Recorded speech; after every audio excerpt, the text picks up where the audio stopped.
So this Victoria's Secret show, the kind of conclusion that I'm drawing, which we've sort of said, is that most of this stuff has sort of been, kind of been getting rolled back, where the truth is a lot of these companies have shareholders.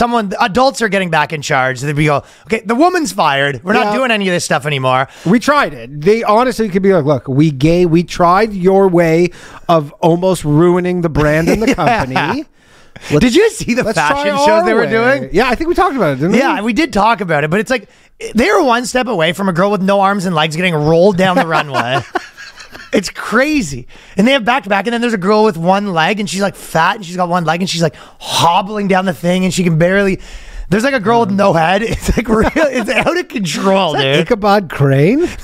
Dude, the girl's like crawling along the fucking floors. It's a fucking zombie movie. It's some of these fashion shows. Super niche market. Well, it's jokes that people have made. There's a girl on a mobility scooter, and it's just like, come on. Yeah. I can't imagine she's buying a lot of lingerie. And if she is, she's probably got to buy like 3 pieces and tie it together to make a scarf.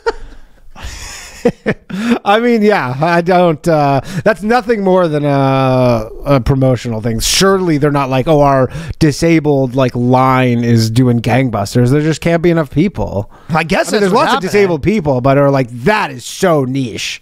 No, they're trying to get press stories. The whole model, it's working. We're talking about it. So well, yeah, but press stories don't. I mean, this is what I've been saying forever because I've done branded content, and I've when I used to do a lot of film, I've taken a job and doing a couple of things. It was like that's the scam. Yeah, is you basically show the person, you go, look how successful this campaign was. Look at all these clicks we got. I mean, don't look at the comments, but like, don't check out what they're actually. We have we got 2 million impressions. We crushed it with this campaign, and you go, well, how many of those people bought it? It's like not a single one. 0. There's only 2 things that happen. Half the people comment like this is ridiculous. Half the people comment, I'm so glad they're doing it. And then some of the people comment, the girls aren't fat and gross enough. I wonder how much of this is Les Wexner or whatever, the dude who was all tied up with Epstein, and then he had to step away. But I don't know if he's like involved. Like maybe he's like, hey, let's just like do whatever stuff, like just get the spotlight off of me. Like whatever we got to do. Whatever we got to do. Whatever we got to do. Every single diversity, whatever. Just fucking make people stop asking questions about what I was up to. That is sort of a speculation with a lot of people. Is it's a bit of a it's a bit of a look over here magic trick. You know what I mean? Yeah. I mean that is what some people do. Yeah. When they're just like, hey, we found out that your company is implying like a crazy amount of slave labor. You have like actual infants like mining your cocoa beans, and they're just like, well, you think that's crazy? We just hired a 7,000-pound model. Yeah. This girl weighs 400 stone. Look, and they're like, do you want to talk about the real issues or do you want to talk about these slave kids? Yeah. Oh, sorry. You keep going on about cocoa beans. We have a mobility scooter fashion show happening over here. I mean, we might be getting played. Well, so the article said the honeymoon is over. 33% of DEI professionals lost their job last year. So the jig of sort of telling people how to ruin their business is up. Yeah. I mean, they never helped. There was a vacuum created. They stepped in. They go, hey, George Floyd died.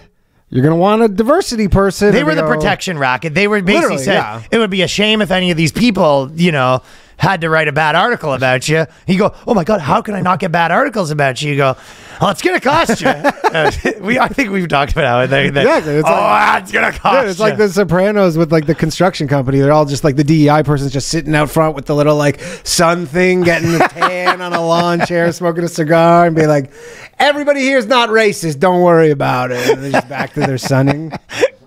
The no-show job. I remember Kurt said when we were talking about like the people that worked in television that did this stuff, because I've had to deal with tons of those people, obviously.